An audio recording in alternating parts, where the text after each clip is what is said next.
ವಿಧಾನಸಭೆ ಕಚೇರಿಗೆ ಅನಾಮಿಕ ಕಾರು ನುಗ್ಗಿದೆ.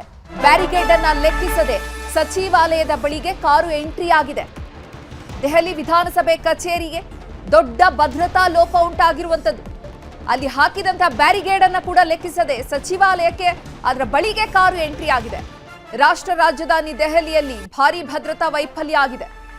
ಬ್ಯಾರಿಕೇಡ್ಗೆ ಡಿಕ್ಕಿ ಹೊಡೆದಿದ್ದ ಆಗಂತುಕರು ಸ್ಪೀಕರ್ ಕಾರಿನ ಮೇಲೆ ಇಂಕನ್ನ ಎರಚಿದ್ದಾರೆ ದುಷ್ಕರ್ಮಿಗಳು. ಉತ್ತರ ಪ್ರದೇಶದ ನಂಬರ್ ಪ್ಲೇಟ್ ಅನ್ನ ಹೊಂದಿರುವಂತಹ ಕಾರು ಇದು.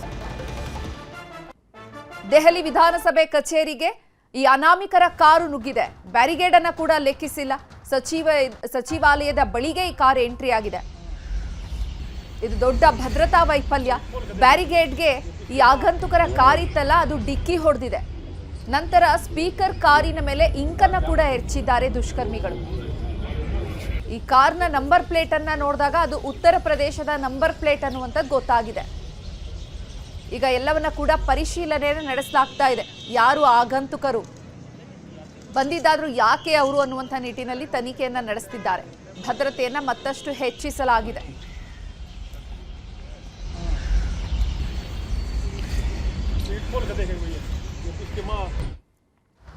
ಬೆಳಗಾವಿಯಲ್ಲಿ ಪ್ರೀತಿ ನೆಪದಲ್ಲಿ ಲವ್ ಸೆಕ್ಸ್ ದೋಖಾ ನಡೆದಿದೆ.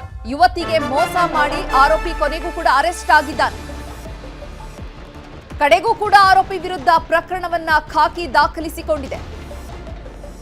ಯುವತಿಗೆ ಮೋಸ ಮಾಡಿದ್ದ ಆರೋಪಿ ಕೊನೆಗೂ ಅರೆಸ್ಟ್ ಆಗಿದ್ದಾನೆ.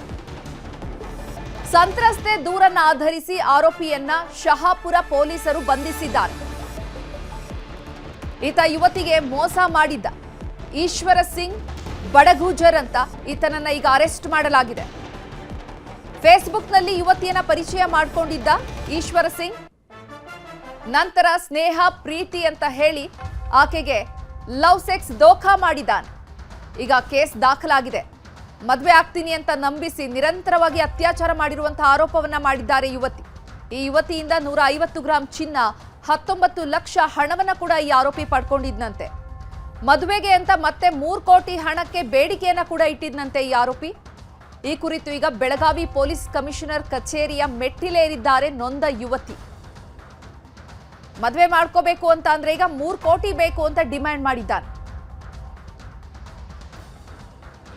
गोल्ड ऑर्नामेंट्स सगळे पुलिस स्टेशन में ला के रखे थे उन्होंने, तो वो कॉम्प्रोमाइज़ उतने में ही करना चाहते थे, सिर्फ गोल्ड दे के। पैसा वो 1 रुपये नहीं देते बोल रहे हैं, और इसमें पुलिस भी उनको सपोर्ट कर रही है।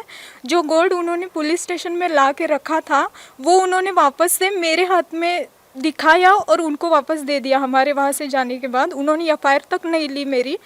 तो अब देखो, मेरे को इसमें न्याय मिलना चाहिए। हाँ, ब्लैकमेल कर रहा था वो। मेरे पास उसके भी प्रूफ्स है, और अगर मैं पुलिस स्टेशन जाती हूँ